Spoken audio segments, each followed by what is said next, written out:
Yeah, like I said, him like Owens and Jericho are the best thing going on Raw, other than Sasha Banks and the Charlotte feud in the past. Now, I have been seeing so much backlash about the title switching hands, and 7 times, blah blah blah. Charlotte's got it 4, Sasha's got it 3. Oh my God, she only wins it on Raw. Oh, they just want to make Charlotte look strong because she's Flair's daughter. No, this feud, like we are witnessing history. I don't think people like can really understand that. Like Sasha Banks and Charlotte will go down as one of the best women's feuds of all time. And I don't, you can say what you want, but every match delivered. Hell in a Cell was amazing. These women come out there and they put their all into it. They're so passionate, you can see it in their eyes. Charlotte is the most talented woman, and I'm gonna say it, I've ever seen step in a ring. Like history. In WWE history and all of wrestling, Charlotte is she's what she said, she is the superior athlete. You go in, she goes into every match, and you really don't know what to expect with her.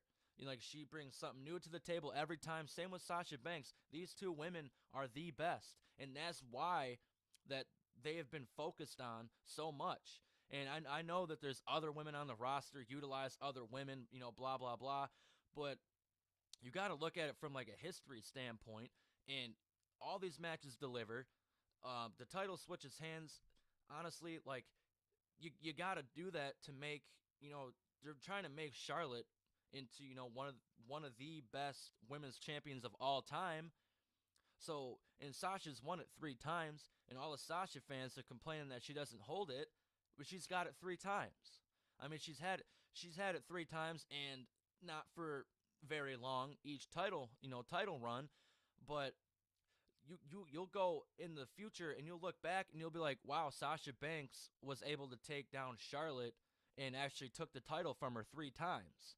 And you're gonna be like, well, these two women were the best in their era of wrestling or all of wrestling. Because I am a huge fan of Charlotte. Yeah, maybe there's some backstage politics and involved in why she's getting titles and title shots and breaking records. Maybe some of it is because she's Ric Flair's daughter, but at least she has the talent and like the best heel mic skills that I've in all of the business for women. She has the best heel mic skills. She's the most talented on the roster, and she definitely deserves to be in this position. And she definitely will carry the women's division into the next 10 years. And I'm so excited. I'm so happy because we're witnessing history, guys. Like this is insane. I love every second, every minute, every hour I get to watch, Charlotte in the ring, Sasha Banks even in the ring. That feud to me just means so much more than just, the title switching hands. I feel like that's all people are focused on is the title switching hands, which I think there's a bigger picture that people are failing to realize here. The bigger picture is that these women are the two best, and I kind of agree with some of the booking issues and like storytelling, but these women tell a story in the ring that we can see. We can see the story that they're telling in the ring, and it's flawless. I mean, that Hell in a Cell match was amazing. That 2 out of 3 falls or Iron Woman match was amazing. I thought it was a great idea to have it go in overtime. I actually thought maybe this would be Charlotte's first loss at a pay-per-view. Might be against Sasha Banks. But now it's looking like it'll probably happen at WrestleMania. Give Bayley her WrestleMania moment. Bayley will take over, women's champion. But then Charlotte's going to win it back most likely. Yeah, I get it. Like, it's a little boring because you have more women and you have more feuds opportunities that you can like create. With the widespread roster that they have, and all the women on the WWE roster are extremely talented. I mean, I haven't seen Summer Rae in quite some time, but she's talented. I mean, like I've been to every Raw that's come to Detroit, every SmackDown, and usually they just have her as dark matches, and I'm like, why is this woman on dark matches? She's extremely talented. But everyone's talented in the WWE. You wouldn't be in the WWE if you're not talented. So I think they're just trying to like just make you look at this from a different perspective and kind of like put some history behind it. And there's just going to be more history to it than what it's showing right now. And I think in the future, everyone that was a part of WWE in 2016 will really appreciate this feud and will be like, wow, why did I doubt, from the beginning? Because this will literally probably be one of the best feuds of all time. Trish and Lita, all the major women feuds that have happened in the past. This will definitely be up there with one of the best. And just these women are products of NXT, and that just makes it even, just makes the story even better because Charlotte in NXT really, when I started watching NXT like I think 3 years ago, and I seen Charlotte on NXT, Sasha Banks on NXT, and these women have come so far in such little time that you just gotta clap your hands for them. You just gotta appreciate what they give the fans and what they're doing for us. And I just love every minute of it. Just NXT products everywhere, all over the WWE, and it's great. NXT is just it is honestly the flagship show. Not like the flagship show, but it's the most enjoyable show in wrestling. Just because it just sticks to matches. Like they tell stories in the ring.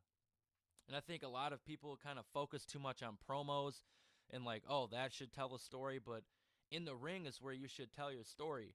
And on NXT, you see that every match. I mean, this past NXT, the NXT championships were on the line in Osaka, Japan. DIY versus Tajiri and Tozawa. That match was probably one of the best tag matches in all of 2016.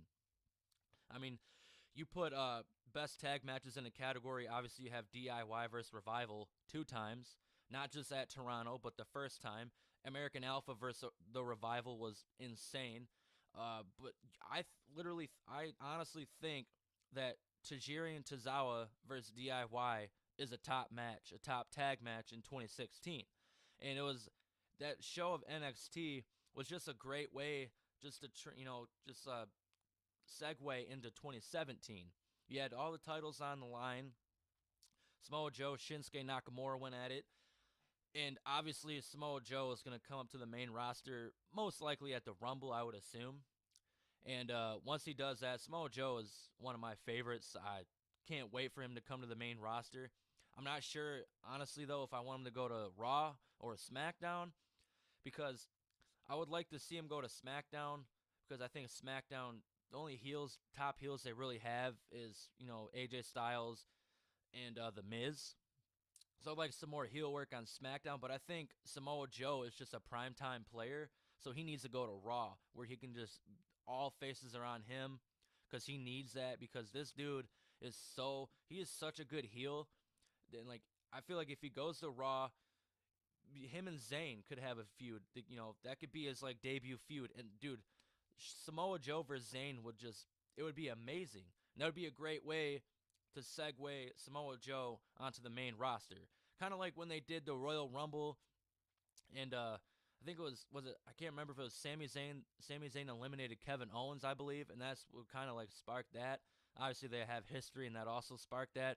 But I feel like if they could do that again, like with Samoa Joe makes an appearance, and whoever eliminates him or whoever he eliminates, they can build a feud off that. Like, but NXT, they give us the best product week in and week out. Just so much storytelling in the ring, and you can kind of see like you see like on Raw like what Vince wants, and then on NXT like what Triple H wants, and you're like, I wish they could just equally do both on Raw, and then it would succeed like so well. The show would be phenomenal. But NXT, you also have what I've heard, the women's division was diminishing, which I don't think is the case at all, because you have women, very talented women down there. Peyton Royce, Billie Kay. Peyton Royce is one of my favorites in NXT for the women. You got Liv Morgan. Aaliyah's pretty talented. You got women that can carry the division. Ember Moon, obviously. Asuka, obviously. Which I think they're just kind of like, they haven't really shown Ember Moon too much because I think they're saving her versus Asuka for like kind of like the takeover WrestleMania, wherever they're going to be at for WrestleMania, the takeover Dallas like it was last year. Because Ember Moon is going to take that woman's title off of Asuka. I know it. So I don't know when they're going to do that, but my guess would be around WrestleMania time. So and you got so many talented women on an NXT, and I get after the draft, they kind of took Carmella, Alexa Bliss. They took some women away, Nia Jax. They took some away, but I feel like now they have the opportunity to take all the women that have been working there, for a while, and they can shine now. And I'm so high on Peyton Royce and Billie Kay. I think those women are way more talented than what like their gimmick is kind of representing. And I think like if they were given like a full length match, obviously this past NXT that tag match for the women was actually pretty good. But Billie Kay and Peyton Royce got the win. Royce pinned her, Liv Morgan and Aaliyah.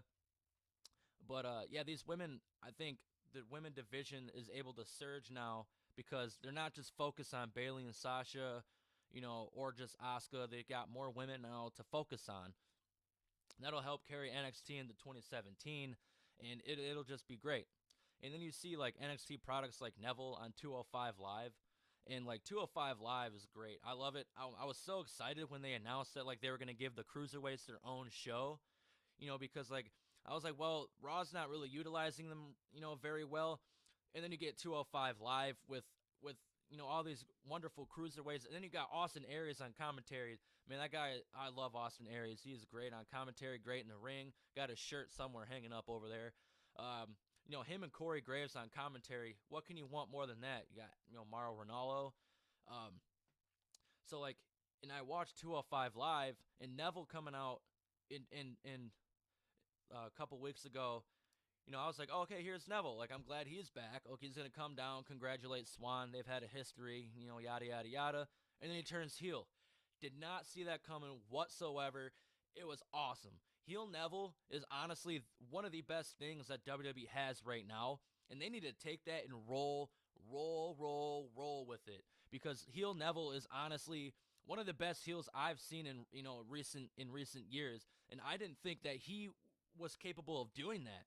And I think it's more so of like the surprise element that's really bringing Neville into the light with his heel run. And I love the fact on 205 Live when him and Rich Swann went head to head that he changed his finisher. He's not doing the red arrow anymore. It was just like a superplex or something.